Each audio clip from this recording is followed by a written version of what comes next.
মুসলমান ভাইদের জন্য সালাম, হিন্দু ভাইদের জন্য নমস্কার, অন্যান্য জাতির জন্য আন্তরিক ভালোবাসা এবং অভিনন্দন। আজকে আমি দিচ্ছি একটি ভিডিওতে, আজকে দিচ্ছি আরেকটা পরিসাধনা। আর দূর থেকে তাবিজ, শরীর বন্ধ, বাড়ি বন্ধ কাটার একটি মন্ত্র। আমার গুরুজি শিষ্য যারা আছে ভারত বাংলার ভিতরে, তাদের জন্য দিতেছি আমি পরিসাধনা এবং দূর থেকে শরীর বন্ধ কাটার মন্ত্র। আমার গুরুজির বাড়ি রাজশাহী নওগাঁ জেলা, বকুল তান্ত্রিক। আর আমার ঠিকানা কুমিল্লা 14 গ্রাম। আমার নাম নয়ন তান্ত্রিক। আমার মোবাইল নম্বর 013167057772। যারা অনলাইনে কবিরাজি শিখতে চান তারা গুরুজির সাথে অথবা আমার সাথে যোগাযোগ করতে পারেন, অথবা কোনো সমস্যায় আছেন, জিনের আক্রান্ত, প্যারালাইসিস, এরকম যদি কোনো রোগী থাকে যোগাযোগ করতে পারেন হোয়াটসঅ্যাপের মাধ্যমে। যে নম্বরটা বললাম ওই নম্বরে হোয়াটসঅ্যাপ আছে। আর আমার গুরুজি শিষ্য যারা আছে ভারত বাংলার ভিতরে, তাদের জন্য একটি পরিসাধনা, একটি দূর থেকে তাবিজ কাটার মন্ত্র দিতেছি। আগে সর্বপ্রথম পরিসাধনাটা বলি। 21 দিনের সাধনা, 21 বার পড়তে হবে। রাত্রে 12টায় কাজ করতে হবে। আপনারা পেঁয়াজ, রসুন, আদা এগুলা জিনিস খাইতে পারবেন না। গরুর মাংস জাতীয়, আমিষ জাতীয় জিনিস খাইতে পারবেন না। শুকনো রুটি, শুকনো পরোটা এবং তেল ব্যবহার করতে পারবেন না, যাকে বলা হয় জালালি খরচ করতে হবে। এবং 21 দিনের সাধনা। আপনারা দেখবেন যে আকন্দ গাছ, বড় ধরনের আকন্দ গাছ, যেমন ধরেন এরকম মোটা আকন্দ গাছ, ওই গাছ কোন জায়গায় আছে। আপনারা অমাবস্যা থেকে শুরু করবেন 21 দিন। এখানে ভয়ভীতি হতে পারে,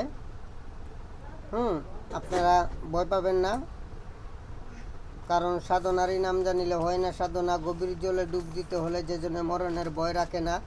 মরণের ভয় থাকলে সাধনা হবে না। একটা বদনা নেবেন, খাসার একটা লুটা নেবেন, লুটা বদনা যাকে বলা হয়। ওই বদনায় করে পানি নেবেন এবং ওই আকন্দ গাছের গোড়ায় পেশাব করবেন রাত্রে 12টায়। আর প্রতিদিন 3 বার বলবেন, একটা ফু দিবেন।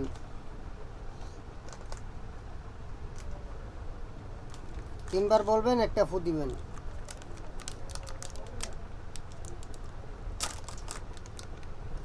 তিনবার বলবেন, একটা ফু দিবেন।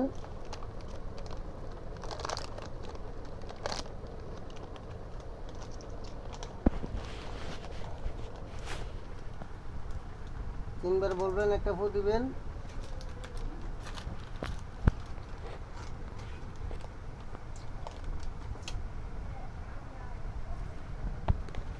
তিনবার বলবেন, একটা ফু দিবেন। এভাবে 21 বার ফু দিবেন ওই গাছের গোড়ায়।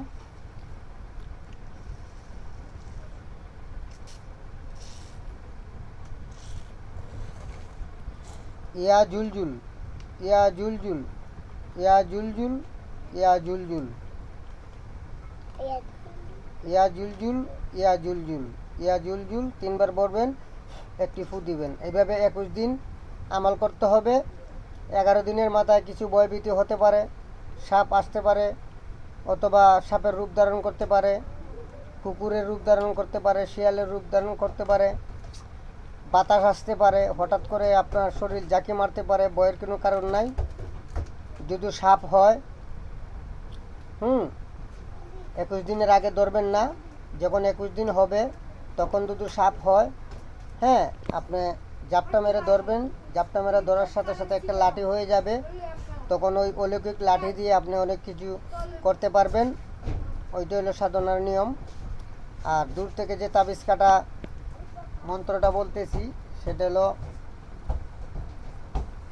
দূর থেকে বন্ধন কাটতে পারবেন, বাড়িঘর কাটতে পারবেন।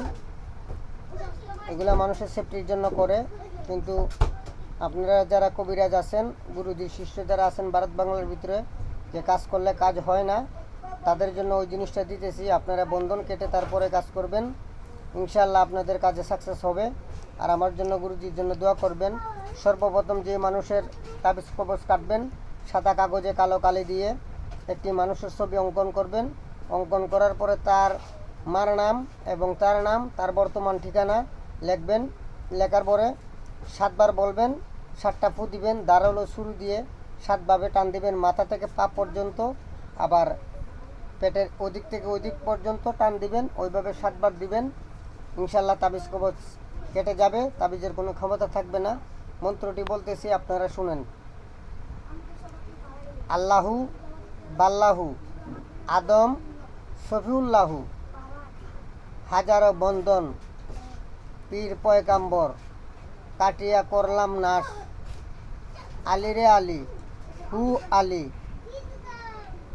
অমুকের গীত বন্ধন কাটিয়া দেও মা কালী। আল্লাহু বাল্লাহু আদম শফিউল্লাহু।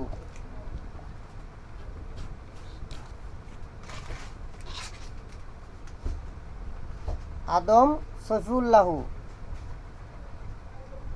কাটি রে কাটি পীর পয়গাম্বর কাটি, দেব দানব কাটি, জিন ভূত কাটি, জাদু টুনা কাটি, তাবিজ বন্ধন কাটি, আলী রে আলী হু আলী অমুকের তাবিজ কাটিয়া করিয়া দাও খালি, দোহাই মা কালী। ঠিক আছে? আল্লাহু বাল্লাহু আদম শফিউল্লাহু, কাটি রে কাটি পীর পয়গাম্বর কাটি, তাবিজ বন্ধন কাটি, আলী রে আলী হু আলী অমুকের তাবিজ বন্ধন কাটিয়া দাও মা কালী। 7 বার বলবেন, 7টা ফু দিবেন, 7টা টান দিবেন, তাবিজ কেটে যাবে। ঠিক আছে? সবাই গুরুজির জন্য আমার জন্য দোয়া করবেন। সবাই ভালো থাকবেন, সুস্থ থাকবেন। আল্লাহ হাফেজ।